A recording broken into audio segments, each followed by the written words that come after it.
أشهد أن لا إله إلا الله وحده لا شريك له وأشهد أن محمدا عبده ورسوله أما بعد فأعوذ بالله من الشيطان الرجيم بسم الله الرحمن الرحيم الحمد لله رب العالمين الرحمن الرحيم مالك يوم الدين إياك نعبد وإياك نستعين اهدنا الصراط المستقيم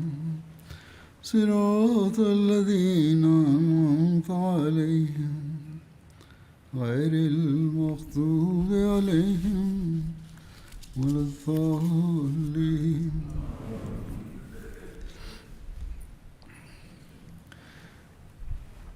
കഴിഞ്ഞ ഖുതുബയിൽ സൂചിപ്പിച്ചതുപോലെ കാബയുടെ താക്കോൽ ഹസ്രത്ത് ഉസ്മാൻ ബിൻ ത്വൽഹയുടെ കൈവശമായിരുന്നു.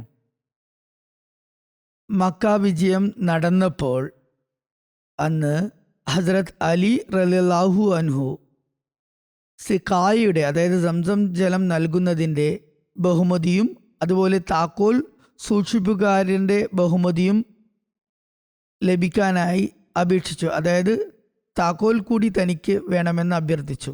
എന്നാൽ റസൂലുള്ളാഹി സ്വല്ലല്ലാഹു അലൈഹി വസല്ലം കാബയിൽ നിന്ന് പുറത്തു വന്നപ്പോൾ ഉസ്മാൻ ബിൻ ത്വൽഹയെ വിളിപ്പിച്ചു താക്കോൽ തിരികെ നൽകുകയും ഇപ്രകാരം പറയുകയും ചെയ്തു: അൽ യൗമു യൗമു ബിർറിൻ വ വഫായിൻ. ഇന്ന് നന്മയുടെയും വാഗ്ദാന പൂർത്തീകരണത്തിൻ്റെയും ദിവസമാണ്. അന്ന് ഉസ്മാൻ ബിൻ ത്വൽഹ മുസ്ലിമായി കഴിഞ്ഞിരുന്നു.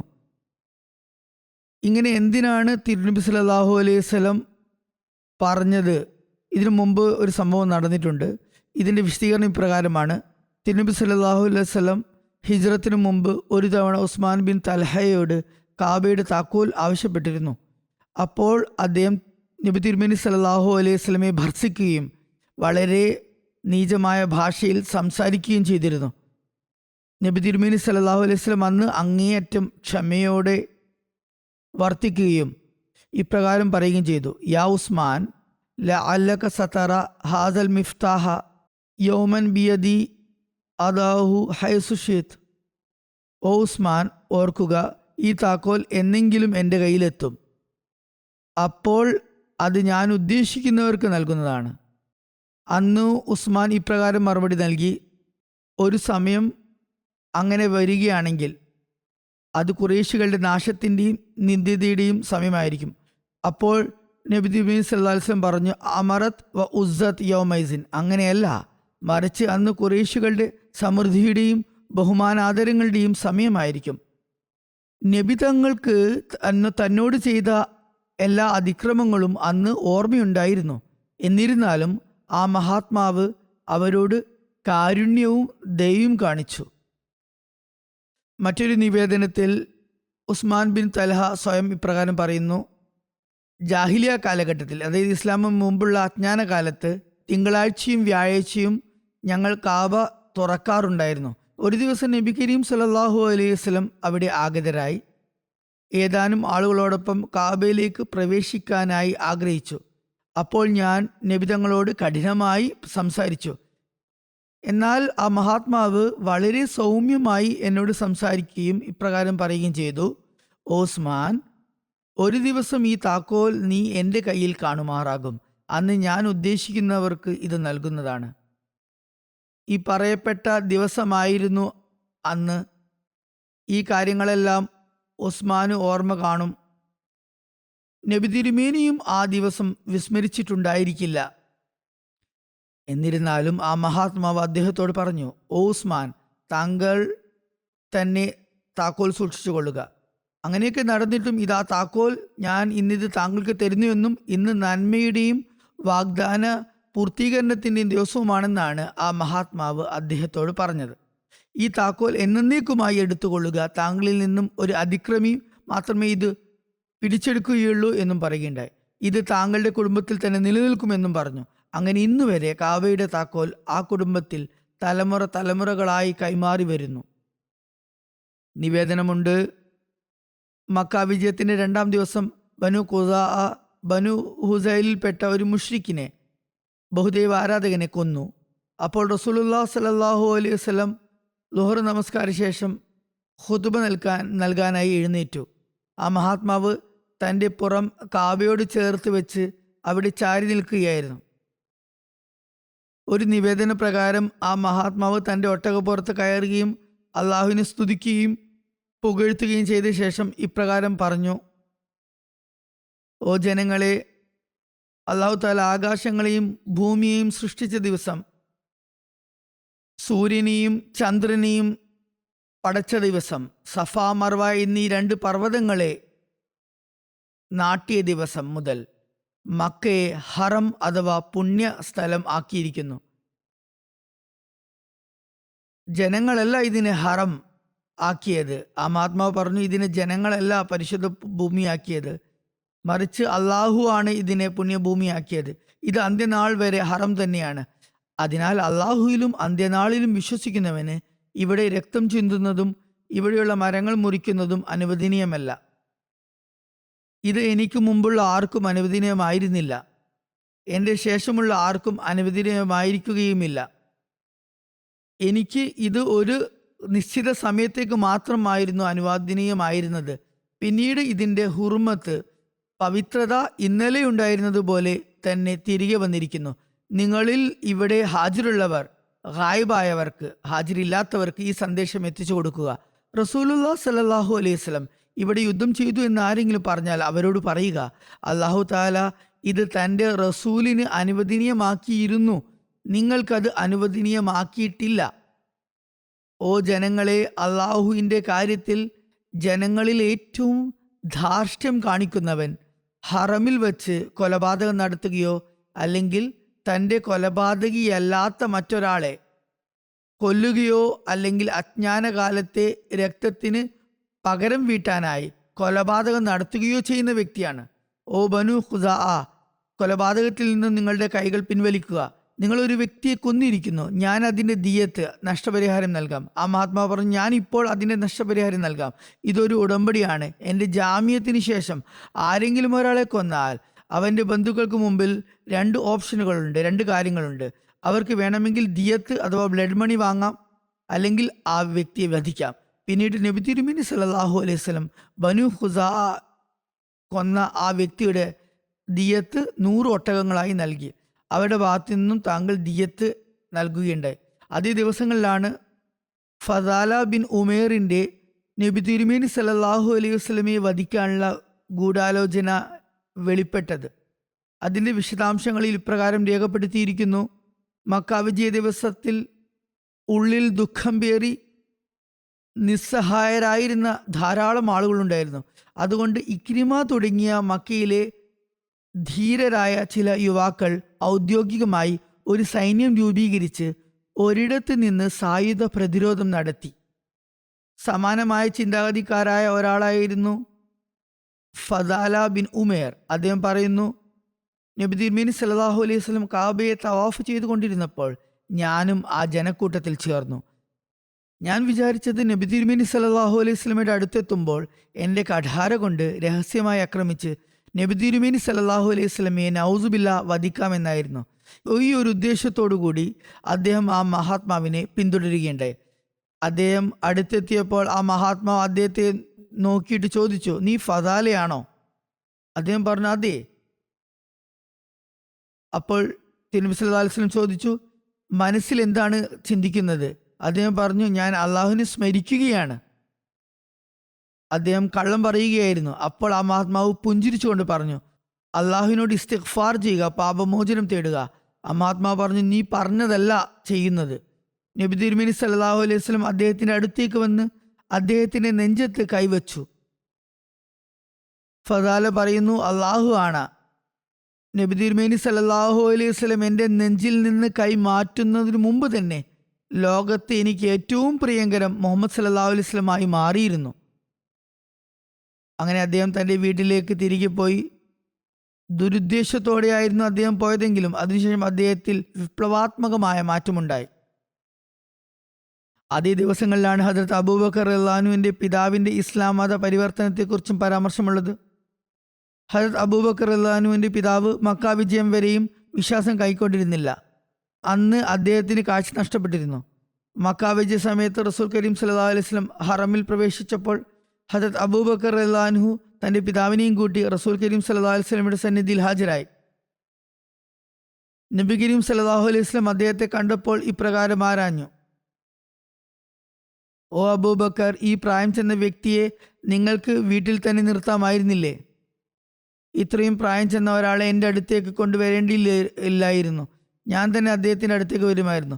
അപ്പോൾ ഹദരത്ത് അബൂബക്കർ റളിയല്ലാഹു പറഞ്ഞു, യാ റസൂലല്ലാഹ്, താങ്കൾ ഇദ്ദേഹത്തിൻ്റെ അടുത്തേക്ക് പോകാനല്ല, മറിച്ച് ഇദ്ദേഹമാണ് താങ്കളുടെ അടുക്കൽ ഹാജരാകാൻ കൂടുതൽ ബാധ്യസ്ഥൻ. ഹദരത്ത് അബൂബക്കർ റളിയല്ലാഹു അദ്ദേഹത്തെ റസൂലുള്ളാഹി സ്വല്ലല്ലാഹു അലൈഹി വസല്ലമയുടെ സവിധത്തിൽ കൊണ്ടുവന്നിരുത്തി. അപ്പോൾ ആ മഹാത്മാവ് അദ്ദേഹത്തിൻ്റെ നെഞ്ചിൽ കൈവച്ചുകൊണ്ട് ഇപ്രകാരം പറഞ്ഞു: ഇസ്ലാം സ്വീകരിച്ചു കൊള്ളുക, താങ്കൾ സമാധാനത്തിലേക്ക് പ്രവേശിക്കുന്നതാണ്. അങ്ങനെ ഹദരത്ത് അബൂബക്കർ റളിയല്ലാഹുവിൻ്റെ പിതാവ് ഇസ്ലാം മതം സ്വീകരിക്കുകയുണ്ടായി. ഹസ്രത്ത് ഉമ്മുഹാനിയുടെ വീട്ടിൽ നബിതങ്ങൾ ഭക്ഷണം കഴിച്ചതിനെക്കുറിച്ചും ഒരു നിവേദനമുണ്ട്. ഹസ്രത്ത് ഇബ്നു അബ്ബാസ് റളിയല്ലാഹു അൻഹുവിൽ നിന്നും നിവേദനം: നബി തിരുമേനി സല്ലല്ലാഹു അലൈഹി വസല്ലം മക്ക വിജയ ദിവസം ഹസ്രത്ത് ഉമ്മെ ഹാനി റളിയല്ലാഹു അൻഹയോട് ചോദിച്ചു, നമുക്ക് കഴിക്കാൻ വേണ്ടി എന്തെങ്കിലും ഭക്ഷണം നിങ്ങളുടെ പക്കലുണ്ടോ? അവർ പറഞ്ഞു, ഉണങ്ങിയ റൊട്ടി കഷ്ണങ്ങളല്ലാതെ ഇവിടെ മറ്റൊന്നുമില്ല. താങ്കളുടെ മുന്നിൽ അത് സമർപ്പിക്കാൻ എനിക്ക് ലജ്ജ തോന്നുന്നു. നബി തിരുമേനി സല്ലല്ലാഹു അലൈഹി വസല്ലം പറഞ്ഞു, അത് തന്നെ കൊണ്ടുവരിക. നബി തങ്ങൾ അവ വെള്ളത്തിൽ കുതിർത്തു. അവർ അല്പം ഉപ്പും കൊണ്ടുവന്നു. നബി തങ്ങൾ ചോദിച്ചു, എന്തെങ്കിലും കറിയുണ്ടോ? അവർ പറഞ്ഞു, യാ റസൂലല്ലാഹ്, എൻ്റെ പക്കൽ സിർക്ക, വിനാഗിരിയല്ലാതെ മറ്റൊന്നുമില്ല. നബി തങ്ങൾ പറഞ്ഞു, വിനാഗിരി കൊണ്ടുവരിക. നബി തിരുമേനി സല്ലല്ലാഹു അലൈഹി വസല്ലം അത് ഭക്ഷണത്തിൽ ഒഴിക്കുകയും അതിൽ നിന്ന് കഴിക്കുകയും അള്ളാഹുവിന് നന്ദി പറയുകയും ചെയ്തു. എന്നിട്ട് നബി തങ്ങൾ പറഞ്ഞു, വിനാഗിരി എത്ര നല്ല കറിയാണ്. ഓ ഉമ്മഹാനി, ഏത് വീട്ടിൽ വിനാഗിരി ഉണ്ടോ ആ വീട് ദരിദ്രമായിരിക്കില്ല. ഇത് അങ്ങേയറ്റത്തെ നന്ദി പ്രകടനമാണ്. ഒപ്പം ഉമ്മഹാനിയെ സമാധാനിപ്പിക്കുകയും ചെയ്യുകയുണ്ടായി. ഫാത്തിമ മക്ക വിജയിയുടെ അവസ്ഥയായിരുന്നു ഇത്. എല്ലാം അന്ന് അവിടെ ലഭ്യമായിരുന്നിട്ട് നബിതങ്ങൾ ആ ഉണങ്ങിയ റൊട്ടി കഷ്ണങ്ങളിലാണ് തൃപ്തിപ്പെട്ടത്. നബിതങ്ങൾ മക്കയിലെത്തിയതും അവിടെയുള്ള എല്ലാ കാര്യങ്ങളെയും, പ്രത്യേകിച്ച് കാബയെ സ്നേഹത്തോടെ ഉറ്റുനോക്കിയതും അൻസാറുകളുടെ മനസ്സിൽ നബിതങ്ങൾ അവിടെ തന്നെ സ്ഥിരതാമസമാക്കുമോ എന്ന ഭയാശങ്കകൾ ഉളവാക്കി. ഇഷ്കസ് ഹസാർ ബദ്ഗുമാനി, സ്നേഹത്തിന് 1000 സംശയങ്ങളാണ് എന്നൊരു ചൊല്ലുണ്ട്. പ്രസിദ്ധമായ ചൊല്ലാണ്. സ്നേഹമുണ്ടാകുമ്പോൾ അതിനൊപ്പം സംശയങ്ങളും ആശങ്കകളും ഉണ്ടാകും. സ്നേഹി അഥവാ പ്രേമി എല്ലാ സമയത്തും തൻ്റെ പ്രേമഭാജനത്തെക്കുറിച്ച് ആശങ്കാകുലനായിരിക്കും. മക്ക വിജയവേളയിൽ സ്നേഹത്തിൻ്റെയും വിശ്വസ്തതയുടെയും ധാരാളം രംഗങ്ങളുണ്ടായി. അതിലൊന്ന് മദീനയിലെ അൻസാറുകളുടെ ഭാഗത്തു നിന്നുള്ള വളരെ പരിശുദ്ധവും ആനന്ദപ്രധാനവുമായ കാഴ്ചയായിരുന്നു. ഹസ്രത്ത് അബൂ ഹുറൈറ റളിയല്ലാഹു അൻഹുവിൽ നിന്ന് നിവേദനം: നബി തിരുമേനി സല്ലല്ലാഹു അലൈഹി വസല്ലം മക്കയിൽ പ്രവേശിച്ചു. നബി തിരുമേനി സല്ലല്ലാഹു അലൈഹി വസല്ലം ഹജറുൽ അസ്വദിന്റെ അടുത്തേക്ക് വന്ന് അതിനെ ചുംബിച്ചു, ഇസ്തിലാം ചെയ്തു. പിന്നീട് ബൈത്തുല്ലാഹിനെ തവാഫ് ചെയ്തു. പിന്നീട് സഫ മലയിൽ കയറി അവിടെ നിന്ന് ബൈത്തുല്ലാഹിനെ നോക്കിക്കൊണ്ട് 2 കൈകളും ഉയർത്തി അള്ളാഹു ഉദ്ദേശിച്ച അത്രയും സമയം ദൈവസ്മരണ നടത്തുകയും അവനോട് പ്രാർത്ഥിക്കുകയും ചെയ്തു. അൻസാറുകൾ നബി തങ്ങളുടെ താഴെയായി നിലകൊള്ളുകയായിരുന്നു. നബി തങ്ങൾ പ്രാർത്ഥിക്കുകയും അള്ളാഹുവിനെ സ്തുതിക്കുകയും ചെയ്തു. അവൻ അള്ളാഹു ഉദ്ദേശിച്ച അത്രയും തിരുനബി സല്ലല്ലാഹു അലൈഹി വസല്ലം പ്രാർത്ഥനയിൽ മുഴുകി. നബി തിരുമേനി സല്ലല്ലാഹു അലൈഹി വസല്ലമയുടെ തിരക്കുകളും മക്കയിലെ നിവാസികളോടുള്ള അതിശയകരമായ സൽപെരുമാറ്റവും കണ്ട് അൻസാറുകൾ ചിന്താകുലരായി. അവർ പരസ്പരം ഇപ്രകാരം പറഞ്ഞു: നബി തിരുമേനി സല്ലല്ലാഹു അലൈഹി വസല്ലമയ്ക്ക് സ്വദേശത്തോടും സ്വഗോത്രത്തോടുമുള്ള സ്നേഹം മേൽക്കൈ നേടിയിരിക്കുന്നു. ഒരുപക്ഷെ ഇപ്പോൾ നബി തിരുമേനി സല്ലല്ലാഹു അലൈഹി വസല്ലം സ്വന്തം നാട്ടിൽ തൻ്റെ പ്രിയ ജനങ്ങളുടെ കൂടെ സ്ഥിരതാമസമാക്കിയേക്കാം. നബി കരീം സല്ലല്ലാഹു അലൈഹി വസല്ലമയിൽ നിന്നുള്ള വേർപാടിനെ കുറിച്ച് ചിന്തിച്ചപ്പോൾ തന്നെ അവർ അതീവ ദുഃഖിതരായി. ഹദരത്ത് അബൂ ഹുറൈറ റളിയല്ലാഹു അൻഹു പറയുന്നു, അൻസാറുകളുടെ ഈ അവസ്ഥയിൽ നബി തിരുമേനി സല്ലല്ലാഹു അലൈഹി വസല്ലമയ്ക്ക് മേൽ വഹി അഥവാ ദിവ്യബോധനം ഇറങ്ങി തുടങ്ങി. വഹി വരുമ്പോൾ ഞങ്ങൾക്ക് അത് മനസ്സിലാകുമായിരുന്നു. അതുകൊണ്ട് തന്നെ ആ സമയത്ത് അത് കഴിയുന്നത് വരെ ഞങ്ങൾ ആരും നബി തിരുമേനി സല്ലല്ലാഹു അലൈഹി വസല്ലമയ്ക്ക് നേരെ നോക്കാൻ മുതിർന്നിരുന്നില്ല. വഹി അവസാനിച്ചപ്പോൾ നബി തിരുമേനി സല്ലല്ലാഹു അലൈഹി വസല്ലം പറഞ്ഞു, ഓ അൻസാറുകളുടെ സംഘമേ, അവർ പറഞ്ഞു, യാ റസൂലല്ലാഹ്, ഞങ്ങൾ സന്നിഹിതരാണ്. നബി തിരുമേനി ചോദിച്ചു, ഈ വ്യക്തിക്ക് സ്വദേശ സ്നേഹം മേൽക്കൈ നേടിയിരിക്കുന്നു എന്ന് ആണോ നിങ്ങൾ ചിന്തിക്കുന്നത്? അവർ പറഞ്ഞു, അതെ, അങ്ങനെ തന്നെയാണ്. നബി തിരുമേനി പറഞ്ഞു, അങ്ങനെ ആകുകയാണെങ്കിൽ എൻ്റെ പേരെന്തായി മാറും? എൻ്റെ പേര് മുഹമ്മദ് എന്നാണ്. അള്ളാഹുവിൻ്റെ ദാസനും അവൻ്റെ റസൂലുമാണ് ഞാൻ അള്ളാഹുവിന് വേണ്ടി നിങ്ങളിലേക്ക് ഹിജ്റത്ത് ചെയ്തു. ഇനി എൻ്റെ ജീവിത മരണങ്ങൾ നിങ്ങളോടൊപ്പമാണ്. അപ്പോൾ അവർ അനിയന്ത്രിതരായി കരഞ്ഞുകൊണ്ട് നബി തങ്ങളുടെ അടുത്തേക്ക് ചെന്നു. എന്നിട്ട് പറഞ്ഞു, അള്ളാഹു ആണ്, ഞങ്ങൾ എന്തൊക്കെ പറഞ്ഞോ അതെല്ലാം അള്ളാഹുവിനോടും അവൻ്റെ റസൂലിനോടുമുള്ള അതിയായ സ്നേഹം, അതുപോലെ താങ്കളിൽ നിന്നുള്ള വിരഹത്തെക്കുറിച്ചുള്ള ഭയവും കാരണമായിരുന്നു.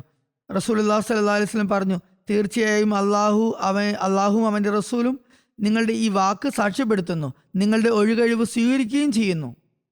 ഈ സംഭവത്തെക്കുറിച്ച് ഹദരത്ത് മുസ്ലിം മൗദ് റളിയല്ലാഹു അൻഹു ഇപ്രകാരം വിവരിക്കുന്നു, റസൂൽ കരീം സല്ലല്ലാഹു അലൈഹി വസല്ലമയുടെ കഅബ സന്ദർശനവുമായി ബന്ധപ്പെട്ട് ആരാധനകളിൽ മുഴുകുകയും തൻ്റെ ജനങ്ങളോട് പൊറുമയും കാരുണ്യവും പ്രകടിപ്പിക്കുകയും ചെയ്തപ്പോൾ അൻസാറുകളുടെ ഹൃദയങ്ങളിൽ വല്ലാത്ത ആശങ്കകൾ നിറയുകയുണ്ടായി.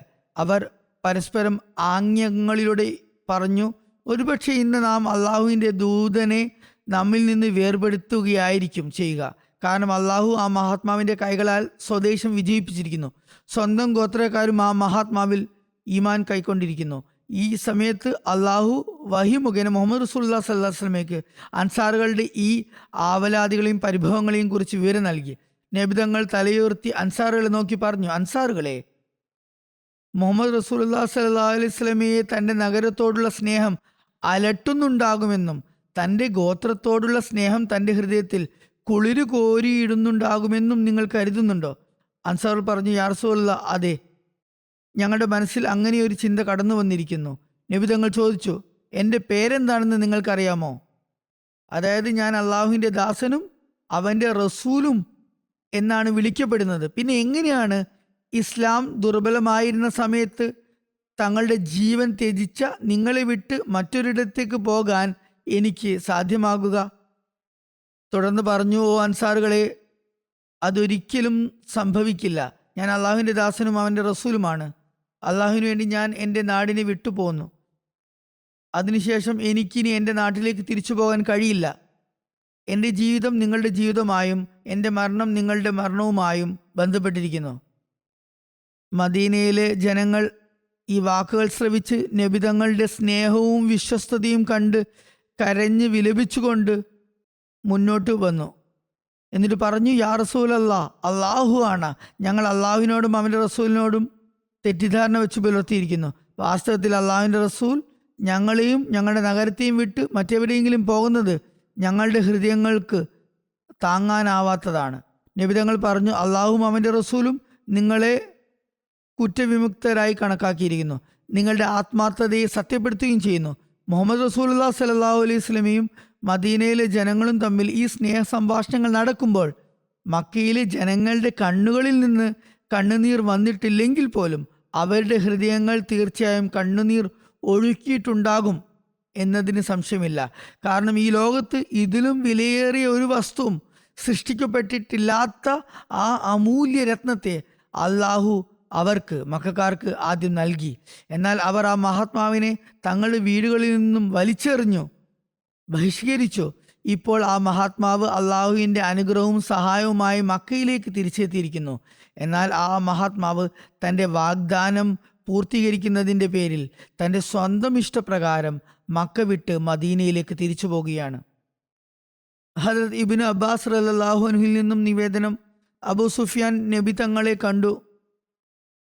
നബി തങ്ങൾ നടക്കുകയാണ്, സഹാബികൾ പിന്നാലെ നടക്കുന്നുണ്ട്. അദ്ദേഹം മനസ്സിൽ പറഞ്ഞു, എനിക്ക് ഇവരുമായി വീണ്ടും യുദ്ധം ചെയ്യാനും അവർക്ക് വേണ്ടി സൈന്യത്തെ സംഘടിപ്പിക്കാനും കഴിഞ്ഞിരുന്നെങ്കിൽ എത്ര നന്ന്. നബി തിരുമേനി സല്ലല്ലാഹു അലൈഹി വസല്ലം വന്ന് അദ്ദേഹത്തിന്റെ നെഞ്ചിൽ കൈവച്ചുകൊണ്ട് പറഞ്ഞു, അപ്പോൾ അള്ളാഹു താങ്കളെ വീണ്ടും അപമാനിക്കുന്നതാണ്. താങ്കൾ യുദ്ധം ചെയ്യാനാണ് ചിന്തിക്കുന്നതെങ്കിൽ വീണ്ടും അപമാനിതനാകുന്നതാണ്. അപ്പോൾ അദ്ദേഹം പറഞ്ഞു, ഞാൻ അള്ളാഹുവിലേക്ക് തൗബ ചെയ്ത് പശ്ചാത്തപിച്ചു മടങ്ങുന്നു. ഞാൻ പറഞ്ഞതിനെക്കുറിച്ച് അള്ളാഹുവിനോട് മാപ്പ് ചോദിക്കുന്നു. താങ്കൾ അള്ളാഹുവിൻ്റെ സത്യപ്രവാചകനാണെന്ന് എനിക്കിപ്പോൾ വ്യക്തമായിരിക്കുന്നു. അദ്ദേഹം പറയുന്നു, ഞാൻ അത് എൻ്റെ മനസ്സിൽ ചിന്തിച്ച ഒരു ആത്മകഥ മാത്രമായിരുന്നു, അത് ആരോടും പറഞ്ഞിട്ട് പോലുമില്ലായിരുന്നു. എന്നിട്ട് നബി തങ്ങൾ ആ കാര്യം എന്നോട് വെളിപ്പെടുത്തുകയുണ്ടായി. കാബയുടെ മുകളിൽ നിന്ന് ലൊഹർ ബാങ്ക് വിളിക്കപ്പെട്ടു. ലൊഹർ നമസ്കാര സമയമായപ്പോൾ നബി തിരുമേനി സല്ലല്ലാഹു അലൈഹി വസല്ലം ഹസ്രത്ത് ബിലാലിനോട് ഉത്തരവ് നൽകിയ പ്രകാരം അദ്ദേഹം കാബയുടെ മുകളിൽ കയറി ബാങ്ക് വിളിച്ചു. നബി തിരുമേനി സല്ലല്ലാഹു അലൈഹി വസല്ലം അന്ന് 5 നമസ്കാരങ്ങളും ഒരേ ഒരു വുളു കൊണ്ട് നിർവഹിച്ചു എന്ന് നിവേദനമുണ്ട്. ഓരോ നമസ്കാരത്തിനും വുളു പുതുക്കുകയായിരുന്നു നബി തിരുമേനി സല്ലല്ലാഹു അലൈഹി വസല്ലമയുടെ പാവനമായ ശീലം, പതിവ്. എന്നാൽ ഇന്ന് സഹാബികൾ താങ്കൾ ഒരു വുളു കൊണ്ട് തന്നെ എല്ലാം നമസ്കരിക്കുന്നത് കണ്ടപ്പോൾ ഹദരത്ത് ഉമർ റളിയല്ലാഹു അൻഹു പറഞ്ഞു, യാ റസൂലല്ലാഹ് സല്ലല്ലാഹു അലൈഹി വസല്ലം, താങ്കൾ ഇന്ന് പതിവിനെതിരെ ഒരു കാര്യം ചെയ്തിരിക്കുന്നു. റസൂലുള്ളാഹി സ്വല്ലല്ലാഹു അലൈഹി വസല്ലം പറഞ്ഞു, ഉമർ, ഞാൻ അത് മനഃപൂർവ്വം ചെയ്തതാണ്. നബി തിരുമേനി സല്ലല്ലാഹു അലൈഹി വസല്ലം ആവശ്യമുള്ളപ്പോൾ ഇങ്ങനെ ചെയ്യുന്നതിനുള്ള സൗകര്യത്തിനായി ഈ മാതൃക കാണിച്ചു തന്നുവെന്നാണ് പണ്ഡിതന്മാർ ഇതിൽ നിന്നും അനുമാനിക്കുന്നത്. ഈ സമയത്ത് താങ്കൾ ഒരു പൊതുബയ്യത്ത് അനുസരണ പ്രതിജ്ഞ എടുക്കുകയും ചെയ്തു. അതിൻ്റെ വിശദാംശങ്ങൾ ഈ പ്രകാരം രേഖപ്പെടുത്തിയിരിക്കുന്നു. ഹദരത്ത് അസ്വദ് ബിൻ ഖൽഫിൽ നിന്ന് നിവേദനം, അദ്ദേഹം മക്ക വിജയ ദിവസം നബിതങ്ങളെ കണ്ടു. നബിതങ്ങൾ ആളുകളിൽ നിന്ന് ബയ്യത്ത് എടുക്കുകയായിരുന്നു.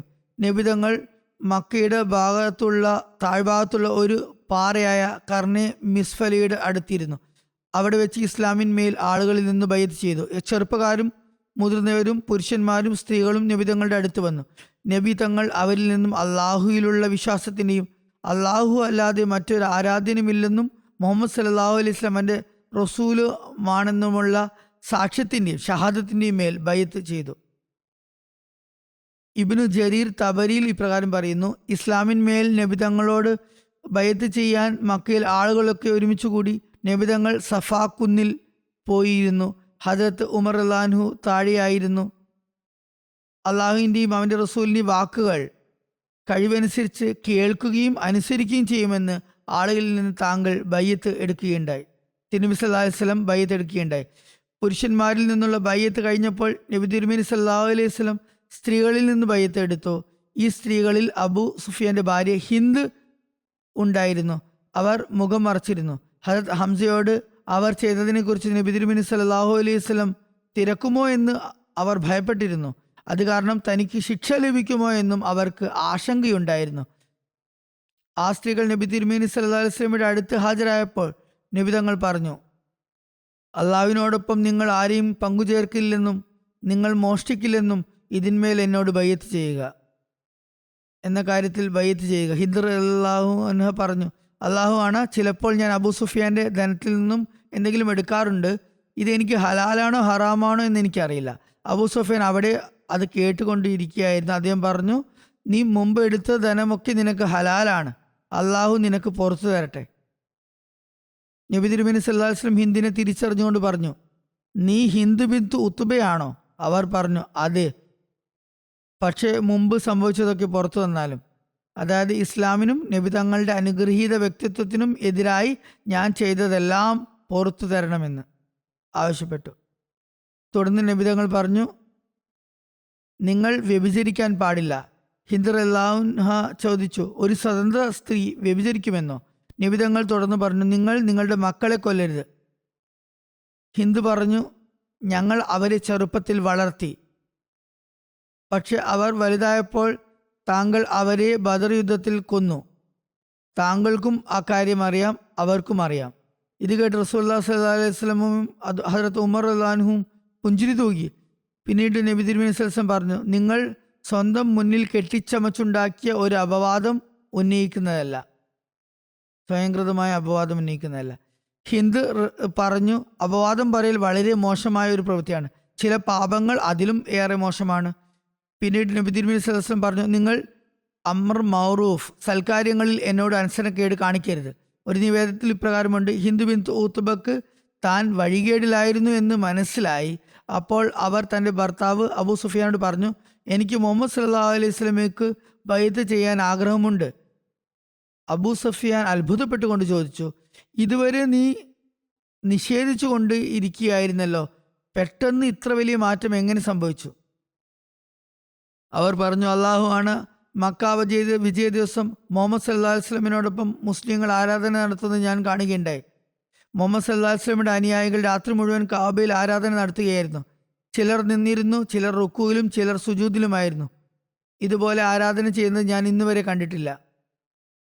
അബൂ സുഫിയാൻ പറഞ്ഞു, നിന്റെ ഗോത്രത്തിൽ ഏതെങ്കിലും ഒരാളോടൊപ്പം പോകുക. അങ്ങനെ അവർ ഹദരത്ത് ഉമർ റളിയല്ലാഹുവിൻ്റെ അടുത്ത് പോയി.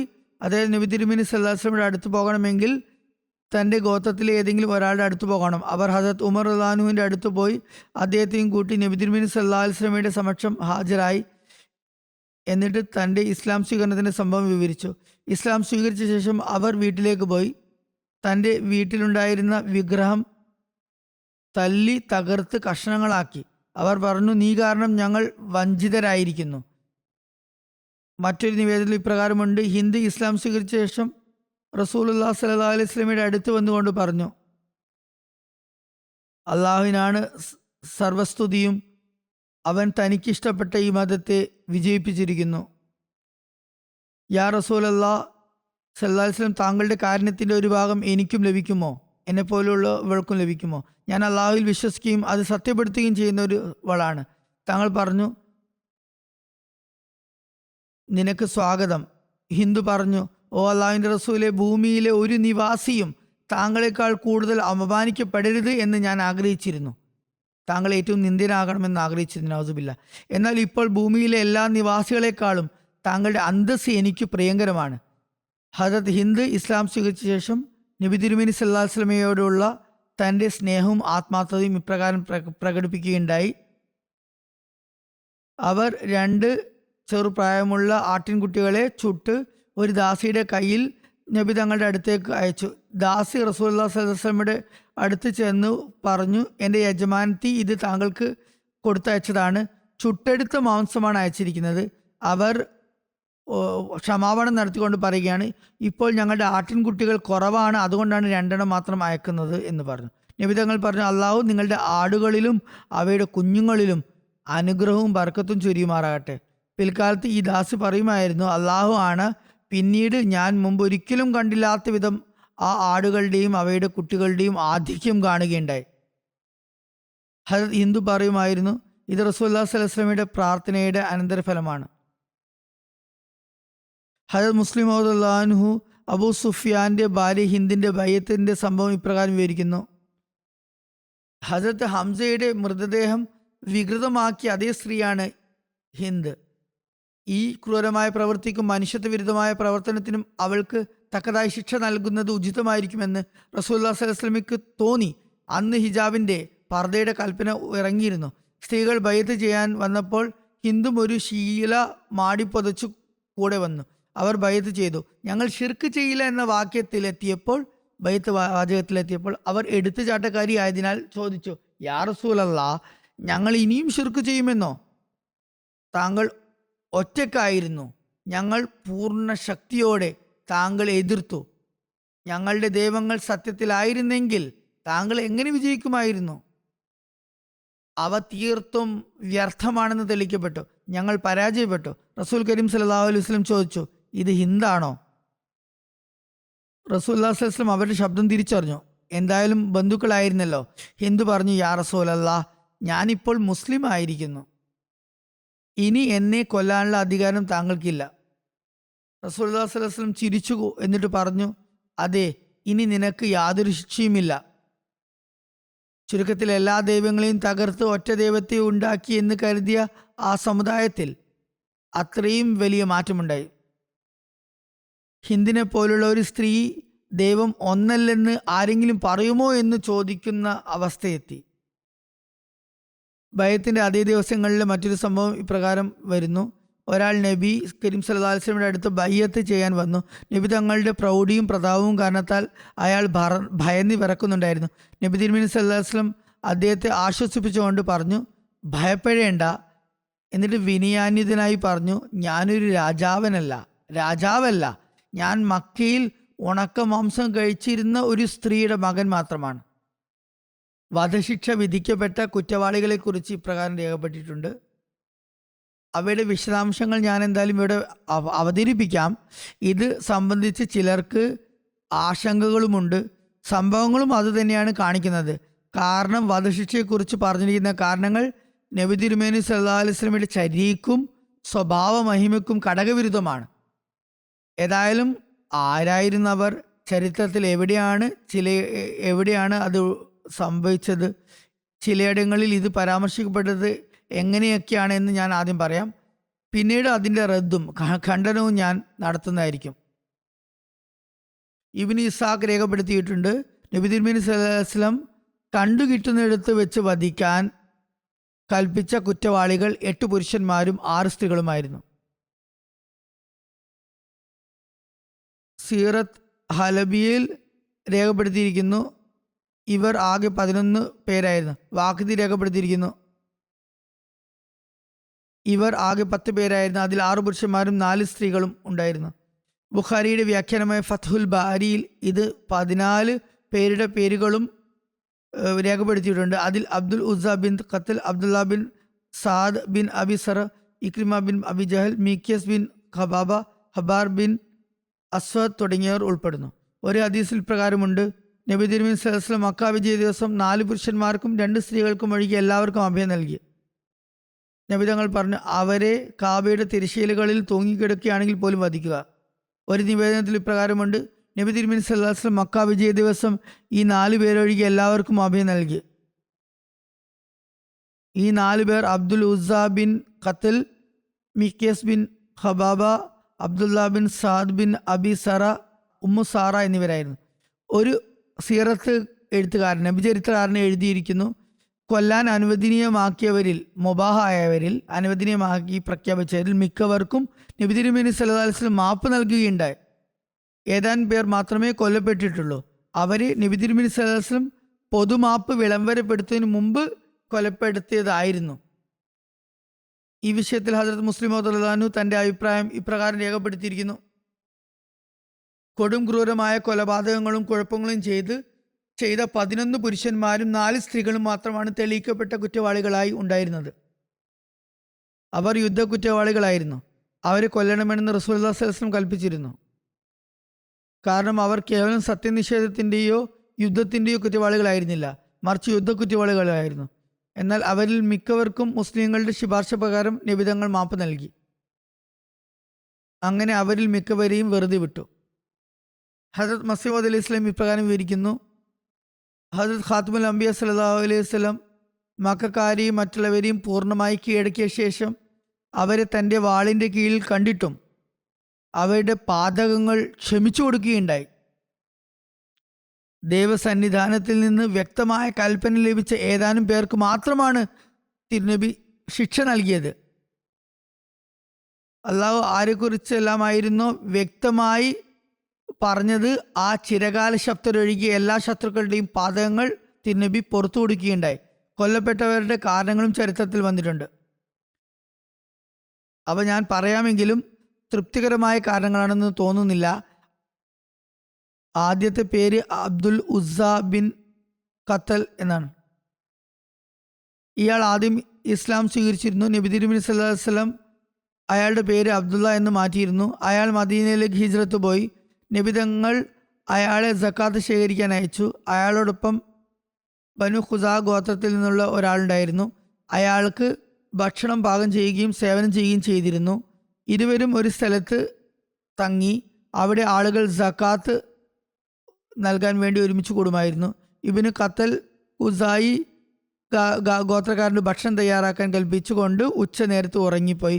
ഉണർന്നപ്പോൾ ഖുസായി ഗോത്രക്കാരനും ഉറങ്ങുകയായിരുന്നു. അയാൾ ഒന്നും തയ്യാറാക്കിയിരുന്നില്ല. ഇബ്നു ഖത്തൽ വാളുകൊണ്ട് അയാളെ കൊന്നു. ഇസ്ലാം മതം പരിത്യജിച്ച് അങ്ങനെ മക്കയിലേക്ക് ഓടിപ്പോയി. ഇയാൾ നബി തിരുമേനി സല്ലല്ലാഹു അലൈഹി വസല്ലമയെ കവിതകളിലൂടെ അധിക്ഷേപിച്ചിരുന്നു. ഹദരത്ത് അനസ് റളിയല്ലാഹു അൻഹു പറയുന്നു, നബി തിരുമേനി സല്ലല്ലാഹു അലൈഹി വസല്ലം മക്ക വിജയ ദിവസം മക്കയിലേക്ക് എഴുന്നള്ളി. നബി തങ്ങളുടെ തലയിൽ ഒരു അങ്കിത്തൊപ്പി ഉണ്ടായിരുന്നു. നബി തങ്ങൾ അത് ഊരി മാറ്റി. ഒരാൾ നബി തങ്ങളുടെ അടുത്ത് വന്നുകൊണ്ട് പറഞ്ഞു, ഇബ്നു ഖത്തൽ കാബയുടെ തിരശ്ശീലകളിൽ തൂങ്ങി മറിഞ്ഞിരിക്കുകയാണ്. നബി തങ്ങൾ പറഞ്ഞു, അവനെ പിടിച്ചു കൊല്ലുക.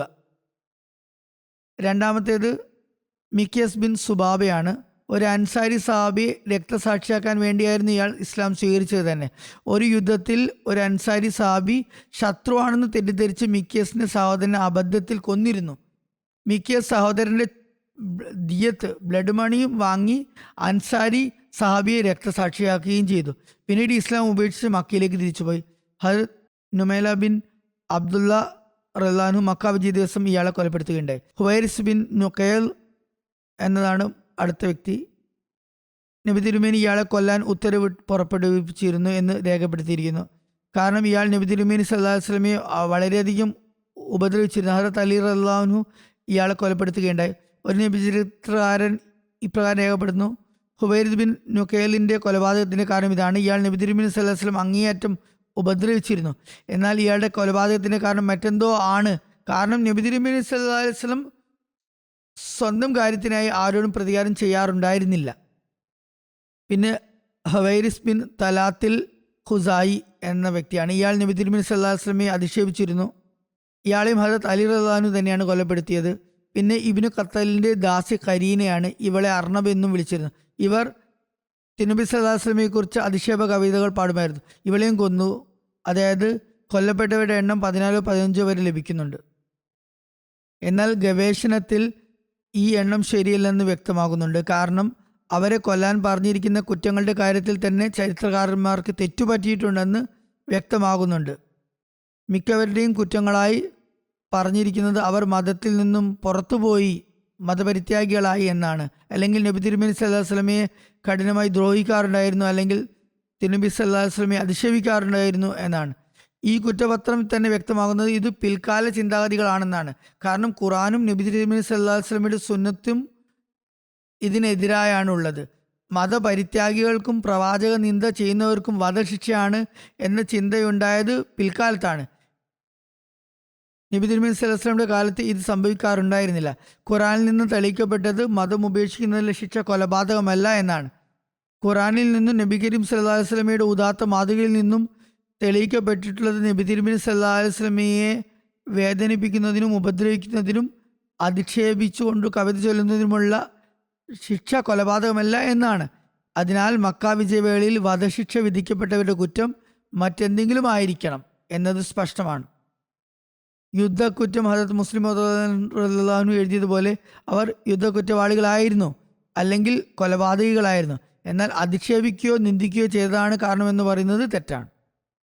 മക്ക വിജയവേളയിൽ നടന്ന കൊലപാതകങ്ങളെക്കുറിച്ച് ഉള്ള ഈ നിവേദനങ്ങളെ വിമർശിച്ചുകൊണ്ട് ഇന്ത്യൻ ഉപഭൂഖണ്ഡത്തിലെ ഒരു പ്രമുഖ നബിചരിത്രകാരനായ അല്ലാമ ഷിബ്ലി നുമാനി ഇപ്രകാരം രേഖപ്പെടുത്തുന്നു. നബിചരിത്രകാരന്മാർ പറയുന്നത് നബി തിരുമേനി സല്ലല്ലാഹു അലൈഹി വസല്ലം മക്കയിലെ ആളുകൾക്ക് അഭയം നൽകിയിരുന്നെങ്കിലും 10 പേരെ എവിടെ വെച്ചാലും കൊല്ലുക എന്ന് കൽപ്പിച്ചിരുന്നു. അവരിൽ ചിലർ, ഉദാഹരണത്തിന് അബ്ദുള്ള ബിൻ ഖത്തൽ, മിക്കിയസ് ബിൻ സുബാബ എന്നിവർ സ്വയം കൊലയാളികളായിരുന്നു. അവരെ ഖിസാസ് അഥവാ തത്തുല്യ ശിക്ഷാ നടപടിയായി കൊലപ്പെടുത്തിയതാണ്. ഈ 2 കൊലയാളികളെ കൊന്നത് അംഗീകരിക്കാം. എന്നാൽ മറ്റുള്ള പലരും അവരുടെ കുറ്റം മക്കയിൽ നബി തിരുമേനി സല്ലല്ലാഹു അലൈഹി വസല്ലമയെ ഉപദ്രവിക്കുകയോ അല്ലെങ്കിൽ അധിക്ഷേപിച്ചുകൊണ്ട് കവിതകൾ ചൊല്ലുകയോ ചെയ്തിരുന്നു എന്നതാണ്. ഈ കുറ്റത്തിന് ഒരു സ്ത്രീയെ കൊലപ്പെടുത്തിയെന്ന് പറയുന്നു. അവൾ നബി തങ്ങളെക്കുറിച്ചുള്ള അധിക്ഷേപ കവിതകൾ പാടുമായിരുന്നു എന്ന് പറയപ്പെടുന്നു. എന്നാൽ അദ്ദേഹം അല്ലാമ ഷിബ്ലി നുമാനി എഴുതുന്നു, ഹദീസ് പഠനത്തിൻ്റെ വിമർശനാത്മകമായ വീക്ഷണത്തിൽ ഈ വിവരണം ശരിയല്ല. ഈ കുറ്റം ചെയ്തത് മക്കക്കാർ എല്ലാവരുമായിരുന്നു. അധിക്ഷേപിക്കുകയും അധിക്ഷേപ കവിതകൾ പറയുകയും ചെയ്യുകയായിരുന്നു എന്നത് കാരണമാണെങ്കിൽ മക്ക മുഴുവനും അത് ചെയ്യുമായിരുന്നു. അപ്പോൾ എല്ലാവരെയും കൊല്ലേണ്ടി വരുമായിരുന്നു. ഖുറൈശികളിൽ 2-4 പേരൊഴികെ ആരാണ് നബി തിരുമേനി സല്ലല്ലാഹു അലൈഹി വസല്ലമയെ അങ്ങേറ്റം ദ്രോഹിക്കാതിരുന്നത്? എന്നിരുന്നാലും അതേ ആളുകൾക്കാണ് അൻതുമുത്തലക്ക, നിങ്ങൾ സ്വതന്ത്രരാണ് എന്ന സുവാർത്ത നൽകപ്പെട്ടത്. കൊല്ലപ്പെട്ടു എന്ന് പറയപ്പെടുന്ന ആളുകൾ താരതമ്യേന താഴ്ന്ന നിലവാരത്തിലുള്ള കുറ്റവാളികളായിരുന്നു. ഹദരത്ത് ആയിഷ സിദ്ദീഖ റളിയല്ലാഹു തആല അൻഹയുടെ ഈ നിവേദനം സിഹാസിത്തയിൽ ലഭ്യമാണ്. നബി തിരുമേനി സല്ലല്ലാഹു അലൈഹി വസല്ലം ആരോടും സ്വന്തം കാര്യത്തിനായി പ്രതികാരം ചെയ്തിരുന്നില്ല. ഖൈബറിൽ നബിതങ്ങൾക്ക് വിഷം നൽകിയ ജൂത സ്ത്രീയെക്കുറിച്ച് ആളുകൾ അന്വേഷിച്ചപ്പോൾ അവളെ കൊല്ലാൻ ഉത്തരവുണ്ടാകുമോ എന്ന് അന്വേഷിക്കപ്പെട്ടപ്പോൾ ഇല്ലെന്നാണ് നബി തിരുമേനി മറുപടി നൽകിയത്. ഖൈബറിലെ കുഫ്രിസ്ഥാനിൽ, കുഫറിന്റെ പ്രദേശത്ത് ഒരു ജൂത സ്ത്രീ വിഷം നൽകിയിട്ടും റഹ്മത്തുല്ലിൽ ആലമീൻ സല്ലല്ലാഹു അലൈഹി വസല്ലമയുടെ ദാക്ഷിണ്യത്താൽ രക്ഷപ്പെട്ടെങ്കിൽ ഹറം പുണ്യഭൂമിയിൽ അതിനേക്കാൾ താഴ്ന്ന നിലവാരത്തിലുള്ള കുറ്റവാളികൾക്ക് നബിയുടെ മാപ്പിൽ നിന്ന് എങ്ങനെ ഹതഭാഗ്യരാകാനാകും? ദിരായത്ത് അഥവാ വിഷയം വിമർശനാത്മകമായി പരിശോധിക്കാതിരുന്നാലും അത് മാറ്റിവെച്ചാലും നിവേദന പരമ്പരയുടെ അടിസ്ഥാനത്തിലും ഈ സംഭവം ഒട്ടും വിശ്വസനീയമല്ല. യുക്തിപരമായി വിലയിരുത്താനാകുന്നില്ല എന്നത് പോട്ടെ, നിവേദനം തന്നെ തെറ്റാണ്. കാരണം സഹീഹ് ബുഖാരിയിൽ നിന്നും ഇബ്നു ഖത്തലിന്റെ കൊലപാതകം മാത്രം പരാമർശിക്കപ്പെടുന്നുള്ളൂ. അയാൾ കിസാസിന്റെ ഭാഗമായി കൊല്ലപ്പെട്ടതാണെന്ന് പൊതുവെ അംഗീകരിക്കപ്പെട്ടിട്ടുമുണ്ട്. മിക്കേസിന്റെ കൊലപാതകവും ശരീഅത്ത് അനുസരിച്ചുള്ള കിസാസ് ആയിരുന്നു. മറ്റു ആളുകളെക്കുറിച്ചുള്ള കൊലപാതകത്തിന്റെ കാരണങ്ങളായി പറയുന്നത് അവർ ഒരു കാലത്ത് നബി തിരുമേനി സല്ലല്ലാഹു അലൈഹി വസല്ലമയെ ഉപദ്രവിച്ചിരുന്നു എന്നതൊക്കെ ഉള്ളത് ഇബ്നു ഇസാഖിൽ മാത്രം ചെന്നെത്തുന്ന നിവേദനങ്ങളാണ്. അതായത് അടിസ്ഥാന ഹദീസ് നിയമം അനുസരിച്ച് ആ നിവേദന ശൃംഖല കണ്ണിയറ്റതാണ്, അത് വിശ്വസനീയമല്ല. ഈ വിഷയത്തിൽ അവതരിപ്പിക്കാൻ കഴിയുന്ന ഏറ്റവും വിശ്വസനീയമായ നിവേദനം അബൂദാബിദിന്റെ നിവേദനമാണ്. അതിൽ ഇപ്രകാരമുണ്ട്: നബി തിരുമേനി സല്ലല്ലാഹു അലൈഹി വസല്ലം മക്ക വിജയ ദിവസം പറഞ്ഞു, 4 പേർക്ക് എവിടെയും അഭയം നൽകാൻ പാടില്ല. അബൂദാവൂദ് ഈ ഹദീസ് ഉദ്ധരിച്ച ശേഷം രേഖപ്പെടുത്തിയിരിക്കുന്നു, ഈ നിവേദനത്തിന്റെ പരമ്പര എനിക്ക് വേണ്ടത്ര ലഭിച്ചിട്ടില്ല. നിവേദന പരമ്പര അബൂദാവൂദിന്റെ ഈ നിവേദനങ്ങളെക്കുറിച്ച് മറ്റു ഗ്രന്ഥങ്ങളിലും അത് ദുർബലമാണെന്ന് രേഖപ്പെടുത്തിയിട്ടുണ്ട്. ഇസ്ലാമിന്റെ എതിരാളികളുടെ നേതാക്കളായിരുന്ന ചില ഖുറൈശി പ്രമുഖർ നബി തിരുമേനി സല്ലല്ലാഹു അലൈഹി വസല്ലമയുടെ മക്ക ആഗമനത്തെക്കുറിച്ച് കേട്ടപ്പോൾ അവിടെ നിന്ന് ഓടിപ്പോയി എന്നതിൽ സംശയമില്ല. എന്നാൽ കൊലപാതകത്തിന്റെ ഉത്തരവ് നൽകിയത് കാരണമാണ് അവർ ഓടിപ്പോയത് എന്നത് ഇബ്നു ഇസ്ഹാഖിന്റെ വെറും ഊഹം മാത്രമാണ്. ചുരുക്കത്തിൽ മക്ക വിജയ സമയത്ത് ഏതാനും ചിലരെ മാത്രമേ കൊല്ലാൻ തീരുമാനിച്ചിട്ടുണ്ടായിരുന്നുള്ളൂ. അവർ ആരൊക്കെയായിരുന്നു എന്ന് നീതിമാനും വിധികർത്താവുമായ ഹക്കുമും അതിലുമായ ഹദ്രത്ത് മസീഹ് മൗഊദ് അലൈഹി ഇസ്ലാം ഇപ്രകാരം പറഞ്ഞിട്ടുണ്ട്: തീർച്ചയായും ശിക്ഷ നൽകാൻ ദൈവത്തിൽ നിന്ന് വ്യക്തമായ കൽപ്പന ലഭിച്ച ഏതാനും പേർക്ക് മാത്രമാണ് ശിക്ഷ നൽകപ്പെട്ടത്. അതായത് അവർ 3-4 പേരായിരുന്നു. ആ ആജന്മ ശത്രുരൊഴികെ എല്ലാ ശത്രുക്കളുടെയും പാതകങ്ങൾ നിരുപാധികം ക്ഷമിക്കപ്പെട്ടു. ഇതാണ് അതിൻ്റെ യാഥാർത്ഥ്യം. അതുകൊണ്ട് ഇത്രയും ആളുകളെ കൊല്ലപ്പെടുത്തി എന്ന് പറയുന്നത് അവർ അധിക്ഷേപകരായിരുന്നു അല്ലെങ്കിൽ പ്രവാചക നിന്ദക്കാരായിരുന്നു എന്ന് പറയുന്നതെല്ലാം തെറ്റായ കാര്യങ്ങളാണ്. ബാക്കി ഇൻഷാ അല്ലാഹ് പിന്നീട് വിവരിക്കുന്നതാണ്. ലോകത്തിൻ്റെ നിലവിലെ അവസ്ഥ നിങ്ങൾക്ക് വ്യക്തമാണ്. അതിനായി പ്രാർത്ഥിച്ചു കൊണ്ടിരിക്കുക. ഇതിനു മുമ്പ് ഞാൻ പലതവണ പറഞ്ഞിട്ടുണ്ട്, തുടർന്നും പറഞ്ഞുകൊണ്ടിരിക്കുകയാണ്. അടിയന്തര സാഹചര്യങ്ങളെക്കായി എമർജൻസി സിറ്റുവേഷനായി ഞാൻ ഓർമ്മിപ്പിച്ചു കൊണ്ടിരുന്ന കാര്യമാണ്. പലതവണ മുമ്പും പറഞ്ഞിട്ടുണ്ട്. എമർജൻസി സിറ്റുവേഷനാണ്. ജനങ്ങൾ കുറച്ചു മാസത്തേക്കുള്ള റേഷൻ വീടുകളിൽ സൂക്ഷിക്കേണ്ടതുണ്ട്. അതിന് കഴിവുള്ളവർ അങ്ങനെ എന്തായാലും ചെയ്യണം. ഇപ്പോൾ ചില സർക്കാരുകളും തങ്ങളുടെ ആളുകളോട് 3 മാസത്തെ റേഷൻ സൂക്ഷിക്കാൻ പറഞ്ഞിട്ടുണ്ട്. എന്തായാലും അള്ളാഹു ലോകത്തിന് കാരണം ചൊരിയുകയും യുദ്ധത്തിൻ്റെ ഭയാനകമായ അവസ്ഥകളിൽ നിന്ന് രക്ഷിക്കുകയും ചെയ്യുമാറാകട്ടെ. ചില മർഹൂമിങ്ങളെക്കുറിച്ച് ഞാൻ പറയാം. നമസ്കാര ശേഷം അവരുടെ ജനാദ നമസ്കരിക്കുന്നതുമാണ്.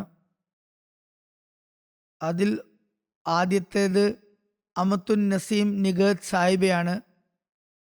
രാജ അബ്ദുൽ മാലിക് സാഹിബിൻ്റെ ഭാര്യയാണ്. കഴിഞ്ഞ ദിവസം 70 വയസ്സിലാണ് ഇവർ വഫാത്തായത്. ഇന്നാലില്ലാഹി വ ഇന്നാ ഇലൈഹി റാജിഊൻ. പരേത മൂസിയ ആയിരുന്നു. ഹസരത്ത് മിർസ ഷെരീഫ് അഹമ്മദ് സാഹിബ് റളിയല്ലാഹു അൻഹുവിൻ്റെ മകൻ്റെ മകളായിരുന്നു. ഹജരത്ത് നവാബ് അമത്തുൽ ഹഫീൽ ബീഗം സാഹിബയുടെ മകളുടെ മകളായിരുന്നു. കേണൽ മിർസ ദാവൂദ് അഹമ്മദ് സാഹിബിൻ്റെ മകളായിരുന്നു. അവർ അമേരിക്കയിലും കുറച്ചുകാലം താമസിച്ചിട്ടുണ്ട്. കുറച്ച് ദീർഘകാലം താമസിച്ചിട്ടുണ്ട്. അവിടെ ഏകദേശം 10 വർഷത്തോളം ലജ്ന സെക്രട്ടറി മാലായും സെക്രട്ടറി സിയാഫത്തായും സേവനം ചെയ്യാൻ അവർക്ക് തൗഫീക്ക് ലഭിക്കുകയുണ്ടായി. അവരുടെ മകൾ ആമിന പറയുന്നു, സദക്ക നൽകുന്നതിൽ അവർ വളരെ കൃത്യനിഷ്ഠയുള്ളവരായിരുന്നു. നിശബ്ദമായി അത് നൽകാറുണ്ടായിരുന്നു. കുറച്ച് നാൾ കൂടുമ്പോൾ അവർ പ്രത്യേകമായി സദക്ക പാവപ്പെട്ടവർക്കിടയിൽ ഭക്ഷണവും മറ്റുമായി വിതരണം ചെയ്യുമായിരുന്നു. അതുപോലെ ഫണ്ടും സാമ്പത്തിക സഹായവും ചെയ്യാറുണ്ടായിരുന്നു. പാവപ്പെട്ടവർക്ക് വീടും നിർമ്മിച്ചു നൽകിയിരുന്നു. അവർ പറയുന്ന, ഒരു രാത്രി അവർ തൻ്റെ വളകൾ ഊരി തൻ്റെ ഇളയമ്മയ്ക്ക് നൽകുന്നത് സ്വപ്നത്തിൽ കണ്ടു. ഉണർന്നപ്പോൾ ഉടൻ തന്നെ അവർ സ്വർണവളകൾ അവർക്ക് നൽകുകയുമുണ്ടായി. വളരെ അതിഥി സൽക്കാരപ്രിയയായിരുന്നു. അർഹരായവർക്ക് വലിയ സഹായങ്ങൾ ചെയ്യാറുണ്ടായിരുന്നു. വലിയ സഹാനുഭൂതി ചെയ്യുന്ന സ്ത്രീയായിരുന്നു. അവർ പറയുന്നു, നർമ്മപ്രകൃതിയായതുകൊണ്ട് തന്നെ ആളുകൾക്ക് കൃത്യമായി അറിയില്ല അവരെക്കുറിച്ച്. പക്ഷെ ഞാൻ കണ്ടിട്ടുണ്ട്, അവർ രാത്രികളിൽ വളരെ തീവ്രമായി പ്രാർത്ഥിക്കാറുണ്ടായിരുന്നു. ഞങ്ങളുടെ വീടിൻ്റെ തറ പോലും ഇളകുന്നത് പോലെ തോന്നുമായിരുന്നു. അതിഥി സൽക്കാരം അവരുടെ പ്രത്യേക ഗുണമായിരുന്നു. ദൈവസ്മരണയുടെ രീതി ഞങ്ങൾ ഉമ്മയിൽ നിന്നാണ് പഠിച്ചത്. അവർ എല്ലാ സമയത്തും സ്വലാത്ത് ചൊല്ലിയിരുന്നു. ഹദരത്ത് മസീഹ് അലൈഹി ഇസ്ലാമിൻ്റെ കവിതകളിലെ വരികൾ ചൊല്ലിക്കൊണ്ടിരിക്കുമായിരുന്നു. ഞങ്ങൾ എത്ര തവണ അത് കേട്ടു എന്നാൽ അത് ഞങ്ങൾക്ക് മനഃപ്പാടമാകുകയുണ്ടായി. അയൽവാസികളോടും ബന്ധുക്കളോടും വളരെ നല്ല രീതിയിൽ പെരുമാറിയിരുന്നു എന്ന് അവരുടെ മകൾ ആയിഷ എഴുതിയിരിക്കുന്നു. അവരുടെ മരുമകൻ എഴുതുന്നു,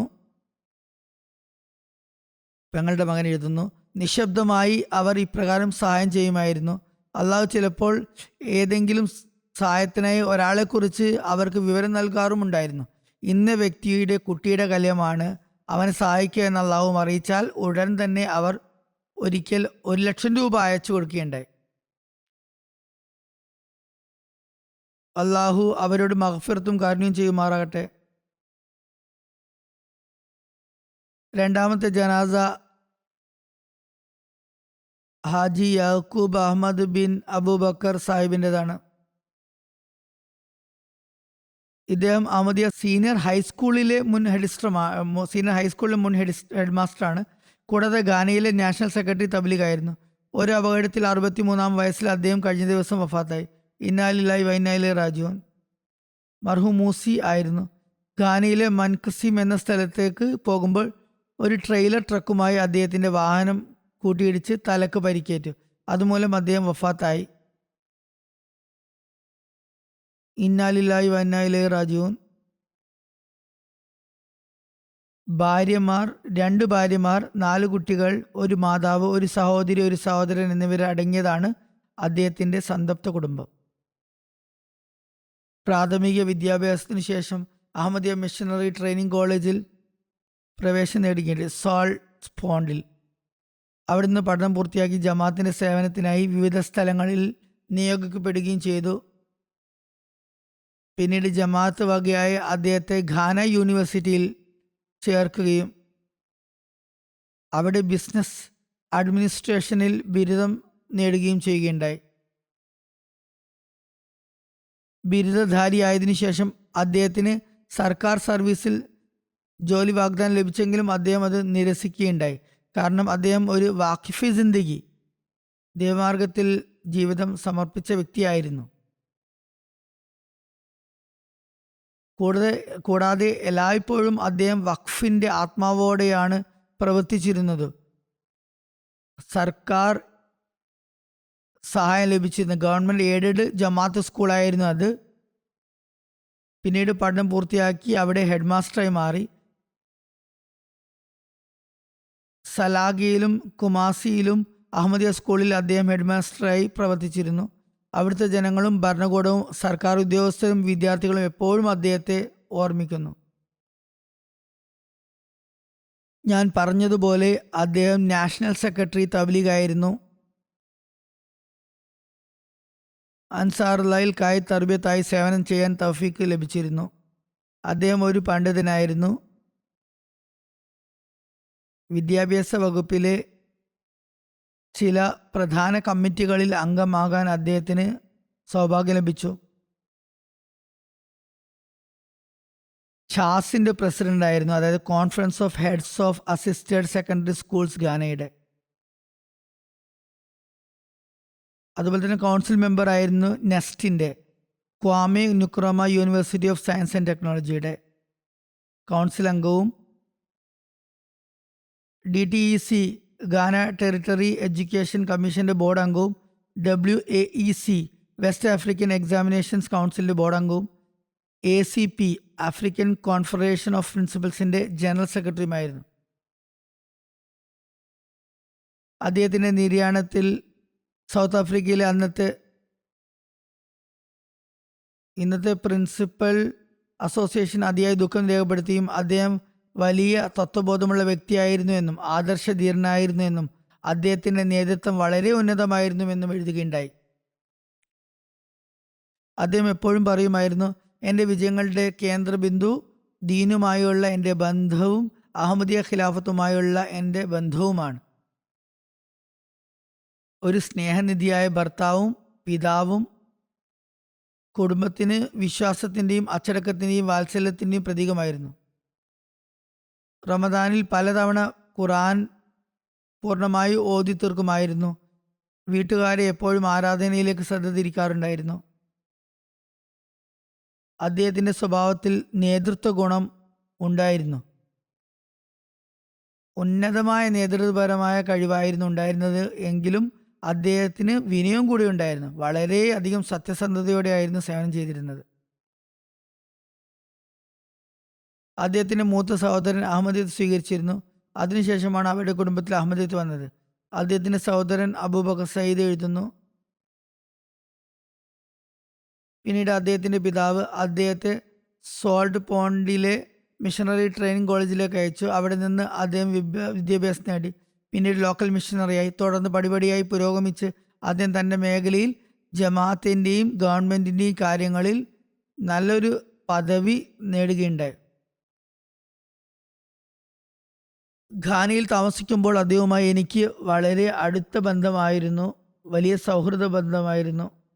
വലിയ സ്നേഹബന്ധമായിരുന്നു. പ്രധാനപ്പെട്ട കാര്യങ്ങളെല്ലാം, അതായത് വിശ്വാസ്യത ആവശ്യമുള്ള കാര്യങ്ങൾ, കോൺഫിഡൻഷ്യലായ കാര്യങ്ങൾ ഞാൻ അദ്ദേഹത്തോട് ചെയ്യിക്കുമായിരുന്നു.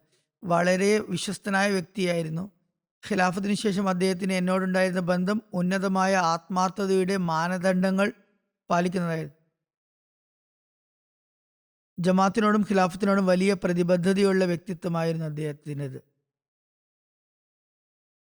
അദ്ദേഹത്തിൻ്റെ മാതാവ് പറയുന്നു, എൻ്റെ വലിയ അനുസരണശീലനായ മകനായിരുന്നു അദ്ദേഹം. കുട്ടിക്കാലം മുതൽ എന്നെ എപ്പോഴും ശ്രദ്ധിച്ചിരുന്നു. അദ്ദേഹം ഹജ്ജ് ചെയ്യാൻ ഉദ്ദേശിച്ചപ്പോൾ പറഞ്ഞു, അതിനു മുമ്പ് നിങ്ങൾ ഹജ്ജ് ചെയ്യണമെന്ന്. അങ്ങനെ മാതാവിനെ ആദ്യം ഹജ്ജ് ചെയ്യിപ്പിച്ചു. പിന്നീടാണ് അദ്ദേഹം ഹജ്ജിന് പോയത്. അവർ പറയുന്നു, അദ്ദേഹം എന്നെ ഒരിക്കലും തനിച്ചാക്കിയില്ല, എപ്പോഴും എൻ്റെ കൂടെ നിർത്തി. ഭാര്യ പറയുന്നു, സ്നേഹനിധിയും ഉത്തരവാദിത്തമുള്ളവനുമായ ഭർത്താവായിരുന്നു അദ്ദേഹം. കുട്ടികൾക്ക് വാത്സല്യനിധിയായ പിതാവായിരുന്നു. എപ്പോഴും ജമാഅത്തിന് വേണ്ടി ത്യാഗങ്ങൾ അർപ്പിക്കണമെന്ന് ഉപദേശിക്കുമായിരുന്നു. അദ്ദേഹത്തിൻ്റെ മകൻ എഴുതുന്നു, അദ്ദേഹം ഞങ്ങളുടെ ഈമാനെയും ആമദത്തിനെയും ശക്തമായ അടിത്തറയിൽ സ്ഥാപിച്ചു. മതത്തോടുള്ള പ്രതിബദ്ധതയുടെയും പ്രാധാന്യം അദ്ദേഹം ഞങ്ങളെ പഠിപ്പിച്ചു. ഓരോ ചുവടിൽ ഞങ്ങൾക്ക് മാർഗനിർദ്ദേശം നൽകി. അവരുടെ ഈമാൻ ഞങ്ങളുടെ മുഴുവൻ കുടുംബത്തിനും വഴികാട്ടിയാണെന്ന് അവർ പറയുന്നു. ഫജർ നമസ്കാരത്തിനും തഹജ്ജുദിനും അദ്ദേഹം ഞങ്ങളെ ഉണർത്താറുണ്ടായിരുന്നു. റമദാനിൽ ഇതിന് പ്രത്യേക ശ്രദ്ധ നൽകിയിരുന്നു. എല്ലാ തിങ്കൾ വ്യാഴ ദിവസങ്ങളിലും നോമ്പ് നോക്കിയിരുന്നു. അദ്ദേഹത്തിൻ്റെ ഹൃദയം വളരെ വിനയം നിറഞ്ഞതായിരുന്നുവെന്ന് അവർ പറയുന്നു. തൻ്റെ കീഴിലുള്ളവരോടും ബഹുമാനത്തോടെ പെരുമാറിയിരുന്നു. വലിയ സുസ്മേരവദനായ മനുഷ്യരായിരുന്നു. അദ്ദേഹത്തിൻ്റെ സഹോദരൻ സയ്യിദ് ബിൻ അബൂബക്കർ പറയുന്നു, പിതാവിൻ്റെ വിയോഗത്തിന് ശേഷം അദ്ദേഹം എൻ്റെ രക്ഷിതാവായി. ഒരു യഥാർത്ഥ പിതാവിനെ പോലെ എന്നെ വളർത്തി. എൻ്റെ കാര്യങ്ങൾ ശ്രദ്ധിച്ചു, എന്നെ പരിശീലിപ്പിച്ചു. നമസ്കാരങ്ങളിലേക്ക് ശ്രദ്ധ ക്ഷണിക്കുകയും എൻ്റെ എല്ലാ ആവശ്യങ്ങളും നിറവേറ്റുകയും ചെയ്തു. അല്ലാഹു തആല അദ്ദേഹത്തോട് മഗ്ഫിറത്തോടും പാപപ്പൊറുതിയോടും കാരുണ്യത്തോടും കൂടി പെരുമാറുകയും അദ്ദേഹത്തിൻ്റെ മക്കളെയും അദ്ദേഹത്തെ പോലെ വിശ്വസ്തരും നന്മകളിൽ മുൻഗമിക്കുന്നവരുമാക്കുകയും ചെയ്യട്ടെ.